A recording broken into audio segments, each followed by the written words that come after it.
We're so excited to be talking about vertical integration today. It's been a really hot topic in our minds of something that we wanted to bring to the table and start talking about more so that people got educated on why it's so important to be working with a company like ours and why this builds such a strong foundation for us to be able to continue to grow and continue to add on more companies that allows us to serve us as a company and serve our investors as well. It also allows for simpler communication and transparency. So we always say that we're transparent and authentic. That's just first and foremost part of our core values. It's who we are, it's what we believe in, it's our character. In order to have that transparency, you need to have vertical integration. You have to have all those companies because it's really hard for us to look in somebody else's system or look and see what somebody else is doing if it's not in-house. But in-house, we could get to dive into everything and we get to really see what happened, what went wrong, how do we fix it? And that allows communication between us and our investors to be so streamlined because we can say, we know exactly what happened, now we know how to fix it,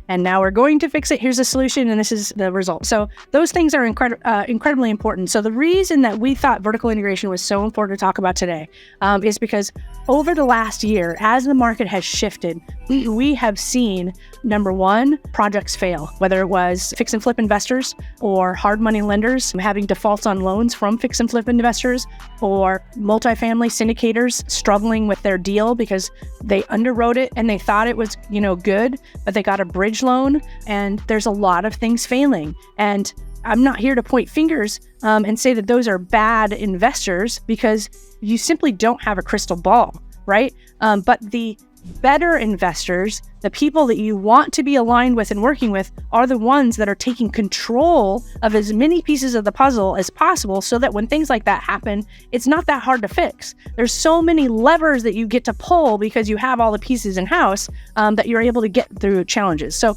we still have challenges, but we are able to get through them because of our volume, because of our vertical integration. And we have partners, in fact, on a building in Mississippi, and they have up to 3,000 units now of multifamily.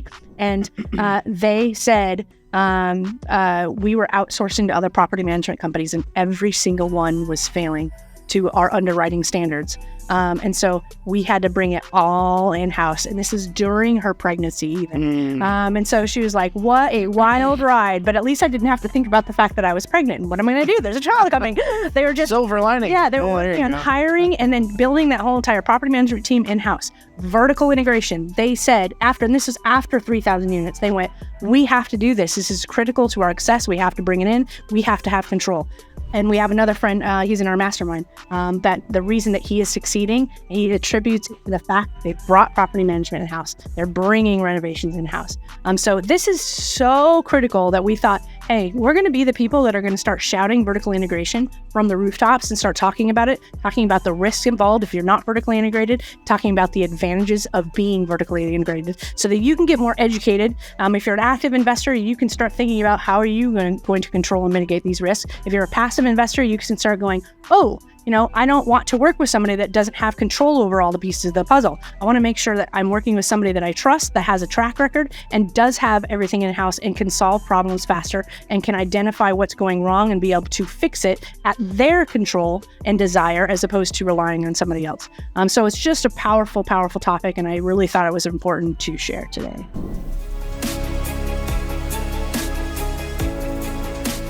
Nothing on this show should be considered specific, personal, or professional advice. Please consult an appropriate tax, legal, real estate, financial, or business professional for individualized advice. Opinions and information on the show are not guaranteed. All investment strategies have the potential for profit or loss.